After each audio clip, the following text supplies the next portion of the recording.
সরকারি কর্মকর্তা কত সম্পদের মালিক হতে পারেন? সাবেক আইজিপি বেনজির ও রাজস্ব কর্মকর্তা মতিউরের হাজার হাজার কোটি টাকার সম্পদের তথ্য চাউর হওয়ার পর প্রশ্ন উঠেছে, তারা বেতন পেতেন কত?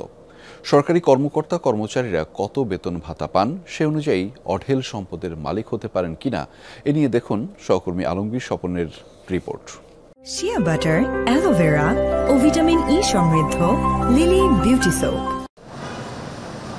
পুলিশের সাবেক আইজি বেনজির আহমেদ কিংবা এনবিআরের মতিউর রহমান ও মাহমুদ ফয়সালের সম্পদ কত? এরই মধ্যে তাদের অঢেল সম্পদের তথ্য বেরিয়ে এসেছে। চাকরি জীবনে তারা যে বেতন ভাতা পেতেন, তাতে এত সম্পদের মালিক হওয়া কি সম্ভব? সরকারি কর্মকর্তা কর্মচারীদের বেতন স্কেলের 20টি গ্রেড রয়েছে। এর মধ্যে প্রথম থেকে নবম গ্রেডের কর্মকর্তারা প্রথম শ্রেণীর। সেই অনুযায়ী প্রথম গ্রেডের সচিব মর্যাদার কর্মকর্তাদের সর্বোচ্চ বেতন মাসিক ৭৮,০০০ টাকা। সিনিয়র সচিবরা বিশেষ সুবিধা হিসেবে পান এর চেয়ে ৫,০০০ টাকা বেশি। বাড়ি ভাড়া, চিকিৎসা, গাড়িসহ ১৫ খাতে ভাতা যোগ করলে মাসে ১,৪০,০০০ টাকার মতো পান তারা। সে হিসেবে একজন সচিব চাকরি শেষে সর্বোচ্চ ২ থেকে ২.৫ কোটি টাকার সম্পদের মালিক হতে পারেন। এখন কেউ যদি একেবারে খুব মিতব্যয়ীভাবে চলে, তাহলেও ধরেন একটা লোক যখন রিটায়ার করার সময় আমি ধরলাম ১,৩৬,০০,০০০ মতো পেনশন পায়। আমি যখন রিটায়ার করি, পেনশনের টাকা ছাড়া আমার কাছে আর ১০ টাকাও ছিল না।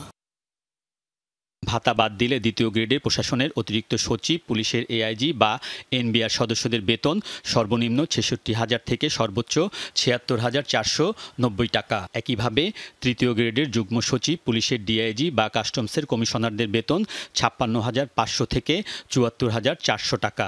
চতুর্থ গ্রেডে যুগ্ম সচিব এবং উপসচিব পর্যায়ের কিছু কর্মকর্তার বেতন ৫০,০০০ থেকে সর্বোচ্চ ৭১,২০০ টাকা। পঞ্চম গ্রেডে উপসচিব ও পুলিশের এসপি মর্যাদার কর্মকর্তারা বেতন পান ৪৩,০০০ থেকে সর্বোচ্চ ৬৯,৮৫০ টাকা।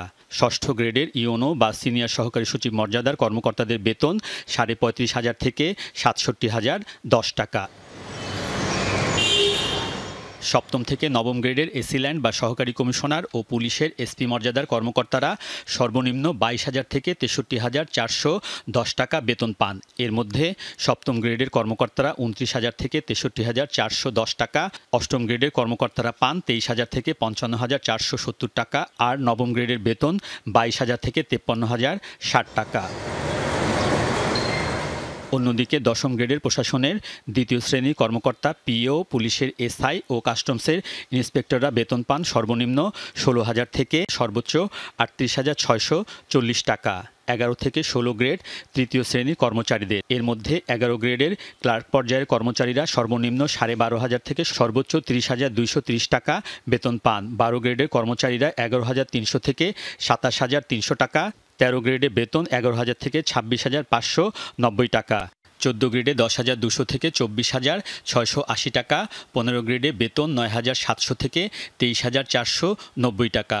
আর তৃতীয় শ্রেণীর শেষ ধাপের ১৬ গ্রেডের কর্মচারীদের বেতন ৯,৩০০ থেকে ২২,৪৯০ টাকা। সরকারি চাকরিতে ১৭ থেকে ২০ গ্রেডের কর্মচারীরা চতুর্থ শ্রেণীর। এর মধ্যে ১৭ গ্রেডের কর্মচারীরা বেতন পান সর্বনিম্ন ৯,০০০ থেকে সর্বোচ্চ ২১,৮০০ টাকা। ১৮ গ্রেডে ৮,৮০০ থেকে ২১,৩১০ টাকা। ১৯ গ্রেডে ৮,৫০০ থেকে ২০,৫৭০ এবং সবশেষ ২০ গ্রেডের কর্মচারীরা বেতন পান ৮,২৫০ থেকে ২০,০১০ টাকা। সরকারি কর্মকর্তা কর্মচারীদের এই বেতন কাঠামোয় অঢেল সম্পদের মালিক হওয়া সম্ভব না। এক্ষেত্রে লাগাম টানতে প্রতি বছরই সম্পদের হিসাব জমা এবং তা যাচাইয়ের উপর জোর দিয়েছেন বিশ্লেষকরা। সরকারি কর্মচারীরা যে তাদের কি সম্পদ আছে নাই, সেটা প্রতি বছর এটা দাখিলের ব্যবস্থা থাকা উচিত। সেগুলো আবার দেখতে হবে। মনে করেন দাখিল করলেও আপনি বস্তা খুললেন না। এরই মধ্যে উচ্চ আদালত প্রতি বছর সরকারি কর্মকর্তা কর্মচারীদের স্থাবর অস্থাবর সম্পত্তির হিসাব দাখিলের নির্দেশ দিয়েছেন। আলমগীর স্বপন, যমুনা নিউজ, ঢাকা।